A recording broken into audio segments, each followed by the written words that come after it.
Kak, saya nggak punya HP. Ini buat kamu, jangan dijual ya. Bila rusak bangkainya harus kembali ke sini. Kak, saya pulang ke desa ya. Ini uang buat kamu, istri dan anak laki-lakimu. Hati-hati di. Terima kasih kak. Kak, saya pulang ke desa ya. Ini uang buat kamu, istri dan anak laki-laki. Hati-hati jagat, HP tidak boleh dijual. Kak, selamat datang di desa. Ini uang buat kopi rokok. Ini uang 200.000 buat saya numpang nginap. Urusan dapur saya yang belanja. Terima kasih kak. Kak, ini mau rubuh. Ini uang perbaiki dan semen. Kak, Ini uang kopi rokok ngaliwat. Kak, gak usah kasih. Kebiasaan mereka. Yang penting anakmu jadi aman tak cedera. Kak, saya cuma ingatkan. Bersyukurlah. Kak, ngapain pergi liburan ke pantai sama saudara semua? Emang kenapa? Kak, bapak sakit dan mati. Mereka nggak ada yang mau nolong. Wah, masa sih? Kak, udah gak usah ke pantai bareng mereka. Ya, sudah mungkin di lain waktu ramean ke pantai. Gak usah juga. Serulah, pantai ramai saudaraan tahun depan. Kak, udah jangan main ke gardu sana. Saya sebel. Kak, udah jangan main ke gardu sana. Saya sebel. Kak, pinjam uang 300.000. Mau bayar motor. Harus ada, Kak. Maaf, uangku habis. Sisa om pulang pas-pasan. Tinggal ongkos. Kita putus hubungan keluarga. Kalian jangan pernah kesini lagi. Ini tanah bapak saya. Kalian mau enaknya doang. Saudara sendiri nggak dikasih. Orang-orang lain dibagi-bagi duit. Waktu kami datang kasihmu tuh kopi rokok ke istrimu 200.000. Kami kasih ke istrimu 200.000 numpang nginap. Dapur hari-hari dibelanjain. Dapur hari-hari kami belanjain. Segala isi kebutuhan dapur dipenuhi itu duit. Anak ini dijajanin. Kamu ngarokok, kerusak rumah dibenahin. Dimana belinya? Bang kami. Kerusakan rumah dibantu benahin pakai duit nyaman makan. Kok bilang kami pelit? Kerusakan rumah dibantu benahin pakai duit nyaman makan. Kok bilang kami pelit? Kerusakan rumah kami bantu perbaiki, semen, bayar pasir, beli makanan lainnya. Mengapa aku tidak boleh berbagi sedikit uang pada saudara-saudara lain? Cuma boleh untuk dia saja. Banyak hutang sana sini, tapi mau beli motor bisa. Dia bilang banyak hutang sana sini, tapi mau beli motor bisa. Mengapa dia marah dan memaksa, sedangkan uang kami tinggal ongkos pulang? Ya pun buat cerita, semua saudara di desa tidak ada yang menolong saat bapak sakit dan meninggal. Aku tanya pada semua paman, bibi, sepupu, ternyata ceritanya itu bohong. Anehnya, mengapa harus menjelekkan saudara-saudari desa sendiri? Dan semua agar aku menjauh dari saudara-saudara kita sendiri gitu. Yang pasti aku tidak akan menjauh dari semua saudara kita. Untuk urusan bapak kalah sakit dan meninggal, aku sudah tegas soal bapak tak mau ikut cang. Tidak akan mau peduli, tak mau ikut cang. Tidak akan mau ikut campur. Aku udah sakit hati dari kecil ditinggal bapak. Emak pun mati sengsara karena bapak ninggalin emak. Emak dalam hidup tekanan batin sampai kematiannya. Aku temukan buku nikah emak. Foto bapak kosong dan dirobek.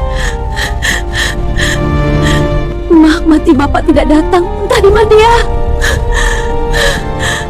Masa kecilku sengsara. Hanya nenek Uyut yang sayang aku.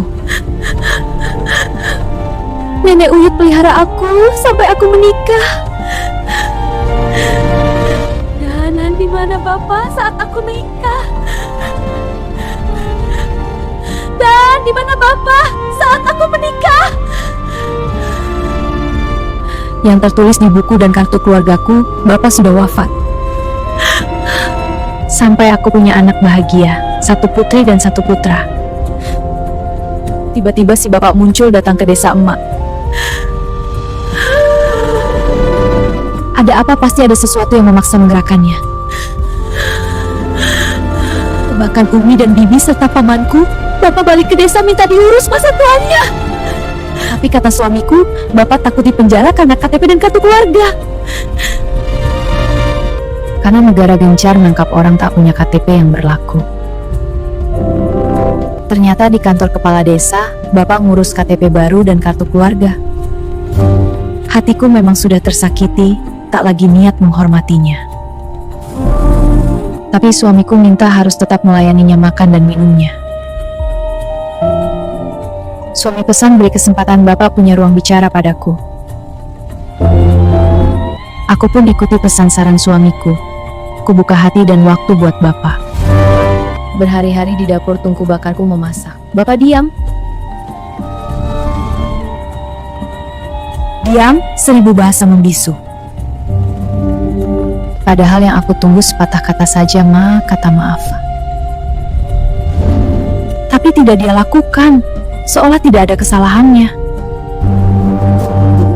Malah menunjukkan diri seakan dia hebat, bercerita tentang kemegahan dirinya. Dan tak mau tahu perasaanku, sakitnya hatiku padanya. Sampai adikku menikah, tak juga ada kata maaf kepadaku. Perasaan ini semakin dalam melihat tingkah dan perbuatannya pada emak dan aku. Aku harus tersenyum karena aku digariskan hidup tanpa seorang bapak. Tiada rasa sedihku ketika bapak sakit dan mati.